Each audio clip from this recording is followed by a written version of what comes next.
Au cours des dernières décennies, la désertification est devenue l'un des problèmes environnementaux les plus lourds de conséquences pour la Chine contemporaine. Ce phénomène ne relève ni du hasard, ni d'une simple évolution naturelle des paysages.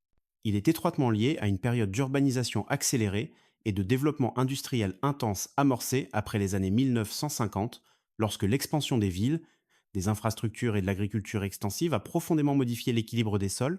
En quelques générations, des régions entières ont vu leurs terres s'assécher, se fissurer, perdre leur fertilité, tandis que le vent emportait les couches superficielles du sol, laissant derrière lui un paysage de sable et de pierre.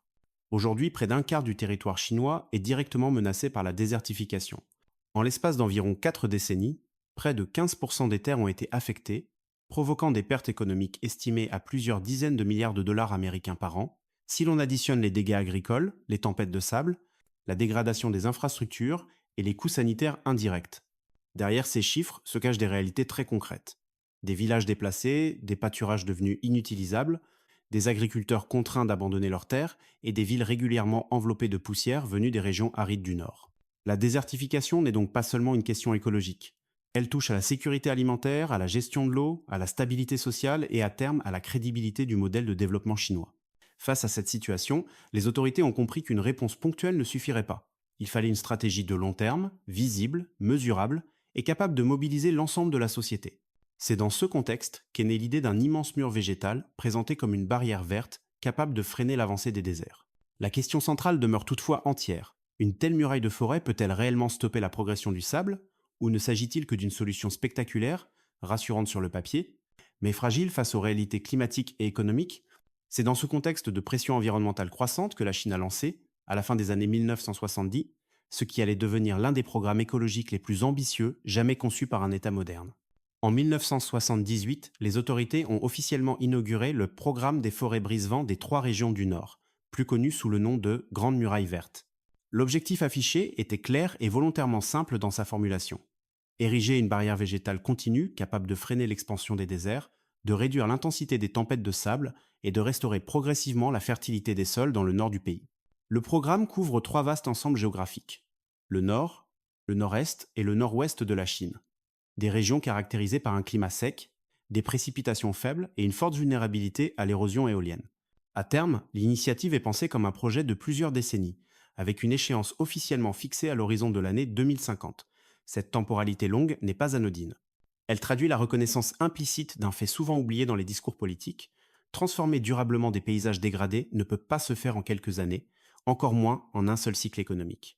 Pour garantir le succès du projet, l'État chinois a opté pour une mobilisation de masse.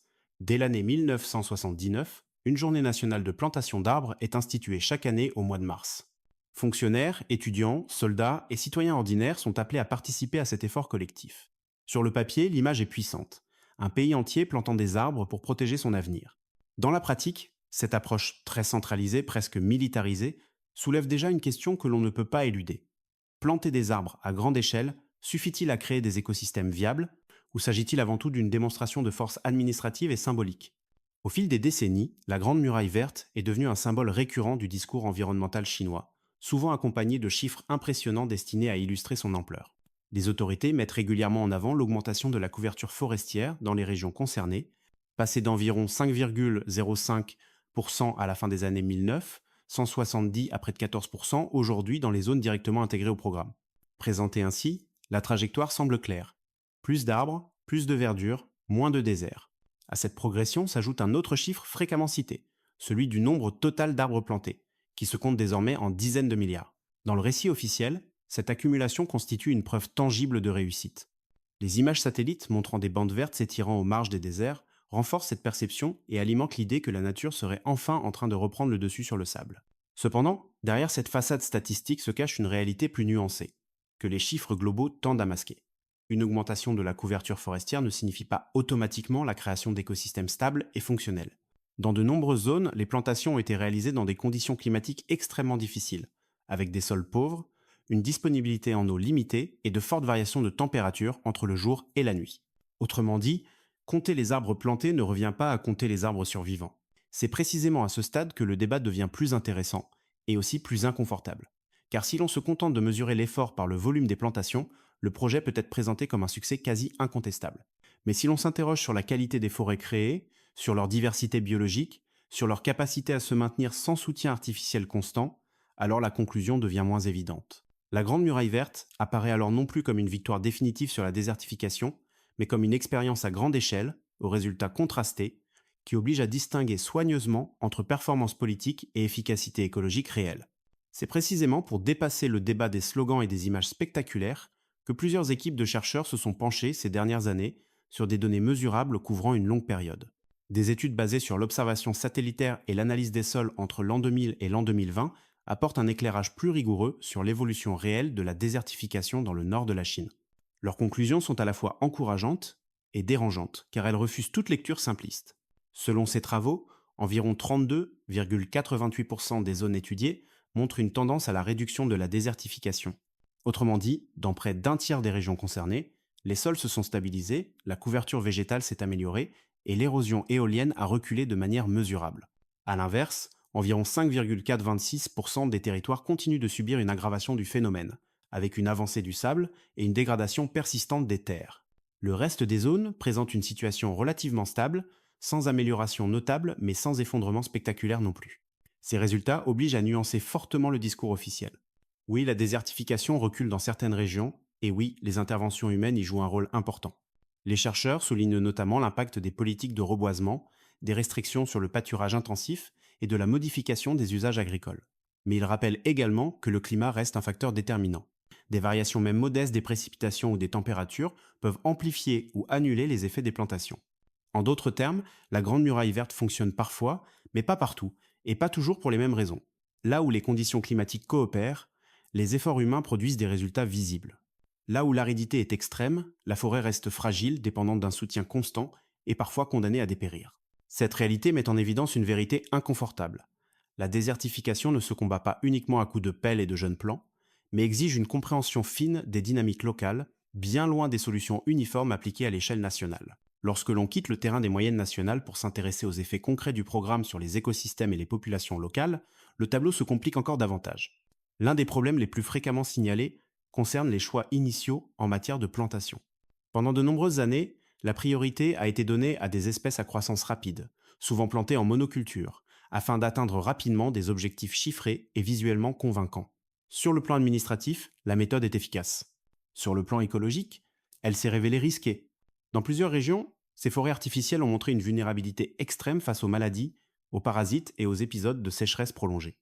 L'absence de diversité biologique a parfois transformé des plantations entières en proie idéale pour un seul insecte ou un champignon opportuniste.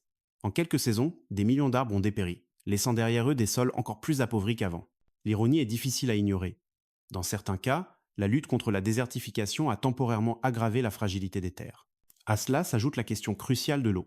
Planter des arbres dans des zones arides implique une consommation hydrique non négligeable, souvent compensée par le pompage intensif des nappes phréatiques.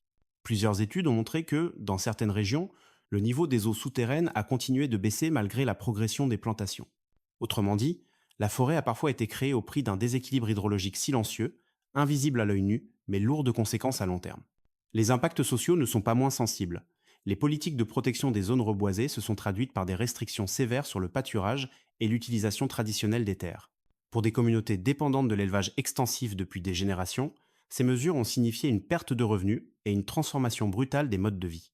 La forêt progresse, certes, mais elle ne nourrit pas toujours ceux qui vivaient du paysage qu'elle remplace. Cette tension rappelle une évidence souvent occultée.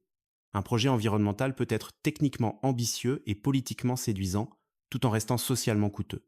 À la fin du mois de novembre de l'année 2024, les autorités chinoises ont annoncé l'achèvement d'un projet hautement symbolique.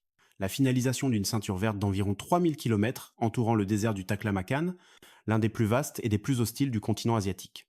Cette annonce a immédiatement été relayée par les médias nationaux et internationaux comme une étape historique, présentée tantôt comme une victoire écologique majeure, tantôt comme la preuve tangible que la Grande Muraille verte entrait enfin dans une phase de maturité. Sur le plan de la communication politique, l'impact est indéniable. Une ceinture verte continue autour d'un désert mythique constitue une image puissante, facile à comprendre et à diffuser. Elle suggère l'idée d'un encerclement du sable, d'un désert contenu, presque domestiqué par l'action humaine. Pour un pays souvent critiqué pour son empreinte environnementale, le message est clair. La Chine ne se contente plus de réparer les dégâts, elle prétend désormais montrer la voie. Cependant, derrière le symbole, la réalité technique mérite d'être examinée avec prudence. Cette ceinture verte n'est pas une forêt dense et homogène, mais un assemblage complexe de plantations, de zones stabilisées par des arbustes, de barrières contre le vent et de surfaces gérées de manière différenciée selon les contraintes locales. Dans certaines sections, la végétation joue surtout un rôle de fixation du sol plutôt que de véritable reforestation. Autrement dit, il s'agit davantage d'un système de contrôle du désert que d'une transformation complète du paysage en forêt durable. L'achèvement de cette ceinture ne marque donc pas la fin du combat contre la désertification, mais plutôt une étape intermédiaire. Elle démontre la capacité de l'État à mobiliser des ressources colossales et à maintenir un effort sur plusieurs décennies. En revanche, elle ne garantit ni la stabilité écologique à long terme, ni la résilience face aux changements climatiques à venir. La Grande Muraille verte, même renforcée par ce succès symbolique, reste un chantier permanent soumis à l'épreuve du temps, du climat et des limites biologiques. À mesure que la Grande Muraille verte entre dans sa phase avancée, une évolution notable apparaît dans la manière dont la Chine aborde désormais la lutte contre la désertification. Le temps des solutions uniques et uniformes touche progressivement à sa fin. Les autorités, sous la pression des résultats scientifiques et des limites observées sur le terrain, semblent reconnaître qu'il ne suffit plus de planter des arbres pour prétendre contrôler le désert. L'approche actuelle se veut plus technique, plus ciblée et surtout plus pragmatique. Dans plusieurs régions arides, les programmes récents privilégient désormais des espèces locales mieux adaptées, combinées à des techniques de stabilisation des sols, comme les barrières anti-sable, la fixation mécanique des dunes et les systèmes de micro-irrigation destinés à limiter la consommation d'eau. L'objectif n'est plus de créer une forêt dense à tout prix, mais de ralentir les processus de dégradation, de restaurer progressivement les sols et de réduire l'intensité des tempêtes de sable qui affectent les zones habitées. Parallèlement, une nouvelle stratégie attire particulièrement l'attention: l'intégration de projets énergétiques à grande échelle dans les régions désertiques. Des parcs solaires sont désormais déployés en association avec des programmes de restauration écologique. Les infrastructures photovoltaïques, en modifiant localement le vent et l'ensoleillement, contribuent à stabiliser le sol, tandis que les revenus énergétiques financent l'entretien des zones restaurées. Entre l'année 2025 et l'année 2030, les plans officiels prévoient l'installation de plusieurs centaines de gigawatts de capacité solaire, avec l'ambition de restaurer plusieurs milliers de kilomètres carrés de terres dégradées. Cette orientation hybride illustre une prise de conscience tardive mais essentielle. La désertification est un phénomène complexe, enraciné à la fois dans le climat, l'économie et les choix de société. La Grande Muraille verte n'est ni un échec total, ni une solution miracle. Elle constitue un immense laboratoire à ciel ouvert, riche d'enseignements, de réussites partielles et d'erreurs coûteuses. La véritable question n'est peu, être plus de savoir si le désert peut être arrêté, mais jusqu'où l'ingéniosité humaine peut aller sans ignorer les limites naturelles. Merci de nous avoir suivis jusqu'au bout et dites-nous ce que vous pensez réellement de cette immense expérience écologique en laissant votre avis dans les commentaires.